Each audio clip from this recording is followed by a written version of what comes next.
probably up the top. Here comes Rich Ryan. Rich Ryan, here we go. Here we Hyping up go. the crowds. Rich is really looking good on this run right now. Doesn't look like he's hurting at all. So I got this new thing from the feed. You can see on my nose. So I saw this on Instagram too, and then the feed had it. I was like, gotta get it. Getting that. So then these are little magnets. This is like a sticky magnet on, like, the stickiness is toward the inside, obviously, and the magnet part's out there.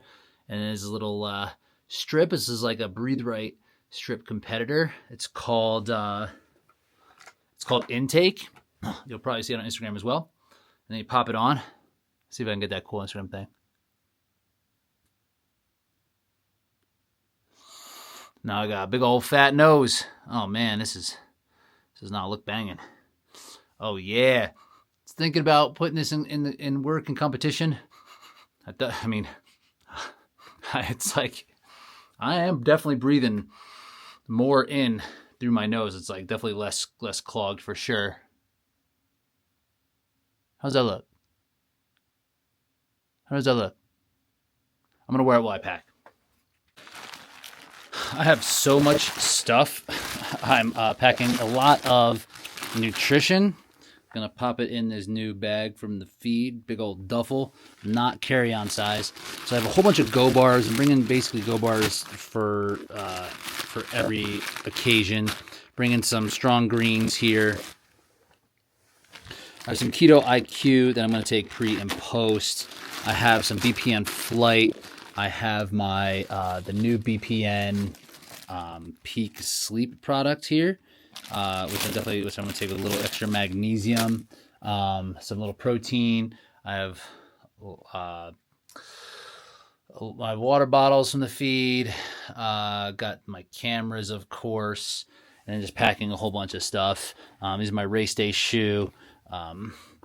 That of course are going to come. These are the Wave Rebellion Pro 3. I think these are the absolute best on the market. The tread here is just like so good, and the midsole foam is just like amazing. The pop that I get from it is just like unparalleled. To me, it feels like an Alpha Fly.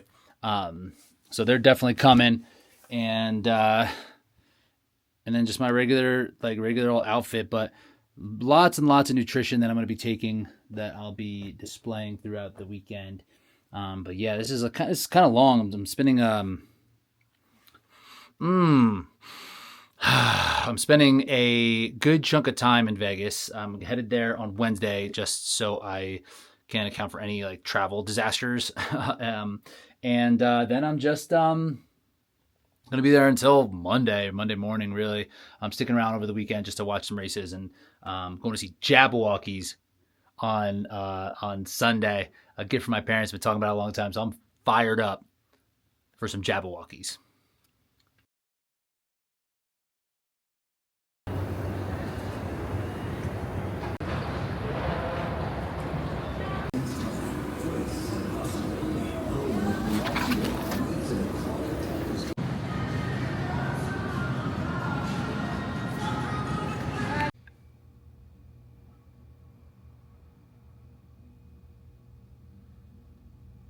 I think I'm just going to stare at this sphere all day.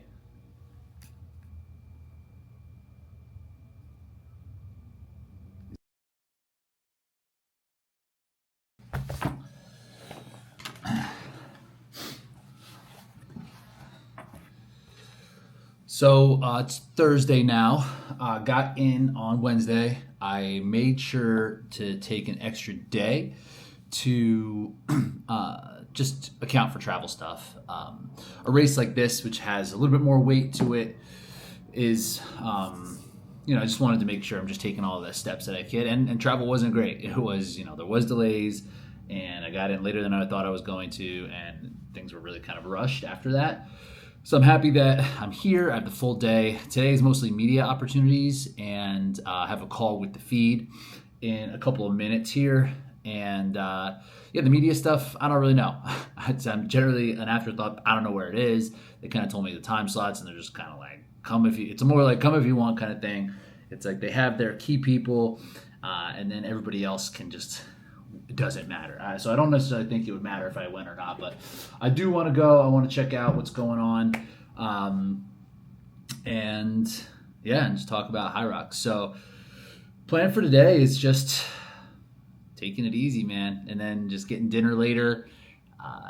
So I have some work to do and going to make some calls. And that's really it. So it's kind of nice to have a day like this. It is 7:30 a.m., so I have 36 hours until race day. So we're counting down.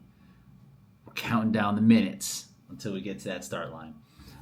Yeah, my name is Rich Ryan. I'm a HYROX athlete, which is a newer addition here at the feed. It's basically like mid-distance running mixed with CrossFit.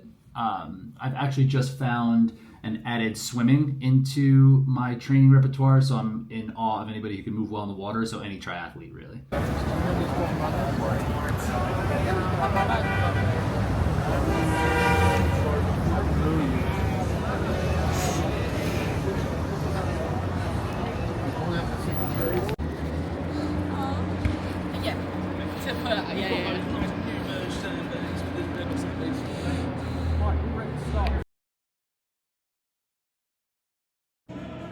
So each race consists of about a 30-minute warm-up. I get 12 minutes or 15 minutes so of aerobic work in during this warm-up.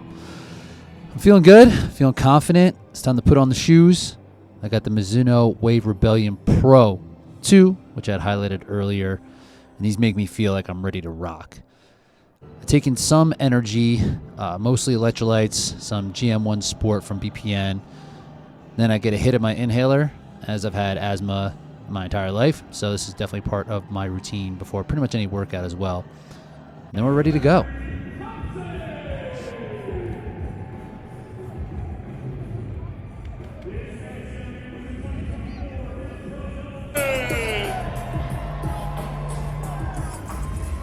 This young man on the stage was first in Chicago.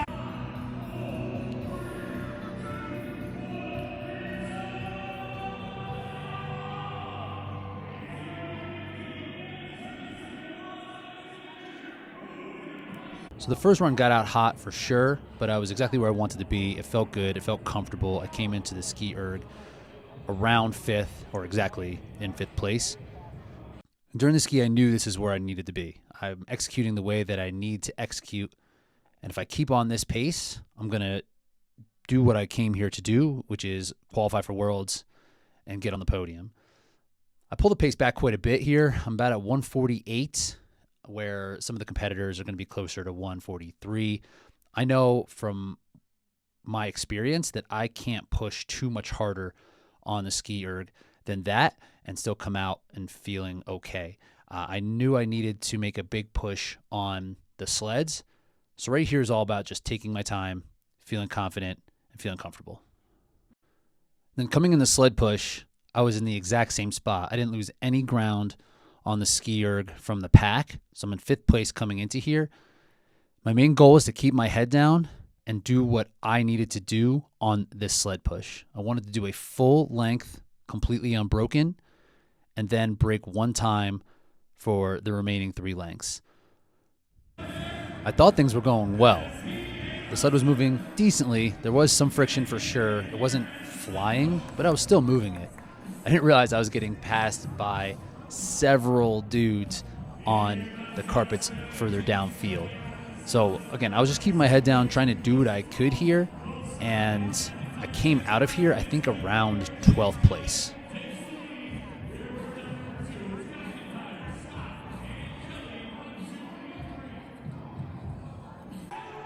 I kept my cool on that next run and made sure not to be complacent to run with the athletes who I came out of the sled push with.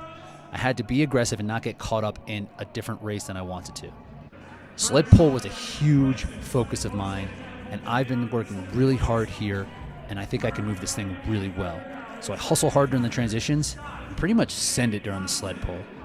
I'm moving really well, and by the first or second length, I can tell I'm already back into the top 5.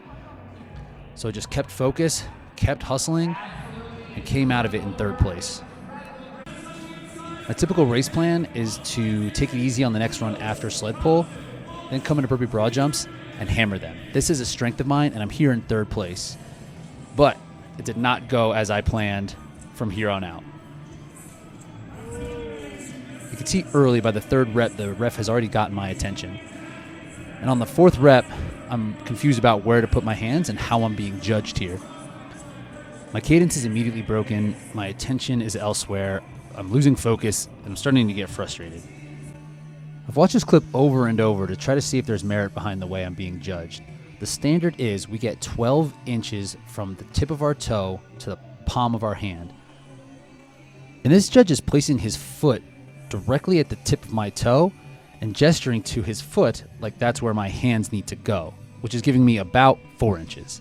So when I watch this clip over and over, I'm looking at the line to see if I am actually coming too far out with my hands, and it just isn't the case. So at this point, I just feel like I'm being judged incorrectly, and not only am I losing focus and getting frustrated, but I'm also losing distance because I'm not putting my hands as far as they can go based on the standard. Not only am I losing ground, but I'm getting frustrated and jumping way too far. Looks pretty sick during that broad jump, but costs way too much energy. Now on the way back, the head judge is correcting my judge and showing him the correct standard during the broad jump. And there is a moment here, again, this is on me. I've lost my composure a bit, and now I'm kind of rushing. I'm stepping in front of my hands and getting a warning because of how I'm kind of losing composure. This further slows down my cadence, gives me more concern during the broad jump, and I'm just leaking time. I'm still hanging on the third here, but by the time we finish up with the baby broad jumps, I think I'm closer to 7. So at this point, I'm behind where I need to be, and I just got to grit my teeth and race. I did a good job of staying connected on this run and was able to run one of my fastest runs of the day. So I did a good job of keeping contact, and I'm right in the mix with that last qualifying spot. This is what a 10-second penalty looks like on the rower. I suppose I did grab the handle before my left foot got into the pedals. You don't get a good angle of it, but that's worth 10 seconds. And this is me being notified that I'm getting that 10-second penalty, which 2 stations in a row where I've just not been able to keep my composure, and I'm just making mistakes at this point. Coming off the row, I'm only about 4 or 5 seconds off from that world qualifying spot.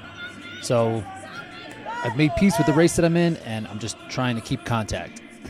I rip off a really good run, but then I get into farmers and I just struggle. I lost focus and lost a lot of time. I come out of here in 8th place and need to do a lot of work on this run to catch back up. So these lunges have been hard for me to watch. I'm just resting too much. There's just too slow. I came into this only a couple lunges behind, and I made the decision. I was like, I need to match these people, and I think I went out a little bit too quick in the first 15 meters or whatever it is, and I just started to really slow down. Like you'll see here, it's like 1, 2, rest, and then I'm just really 1, 2, rest, and that's just not going to do it. There cannot be any resting like this. I just need to keep either going through or having a slight pause. That long pause has just killed my time. So this was pretty discouraging at this point, and I'm just getting dropped. And I know now wall balls are really the only thing that can save me, so I'm just trying to get through this. Coming into the wall balls, my run was just not good. Again, I think I just lost focus here, and I was by myself, so I didn't really have anyone to latch onto. And the only thing I was telling myself through this whole process was need to go unbroken, and just see what happens. So I think the idea of trying to go unbroken on these wall balls really slowed down my run quite a bit when it came to that last effort. The wall balls are fast. I ripped off a big set. I was over 60-some by the time I took my first break, so I didn't go unbroken. But I was hanging in there. I was staying focused. I did not quit here. I just had lost focus a little bit before, which is just another mistake. When I'm at this level, I can't make mistakes throughout the race. Maybe you can afford one, but they were just stacking up at this point, and it really caused me to lose a lot of ground in terms of my time and my place. And then Rich Ryan just across the line in 8th. After the race, I was immediately notified that I've been selected for a random drug test, and I need to be escorted by a chaperone to that area. It's good that they're taking clean sports seriously here.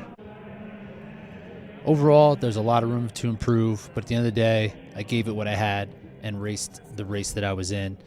I was hoping for a better result, but this is not my last opportunity, so I will be ready for the next one. And we'll see you in Scotland.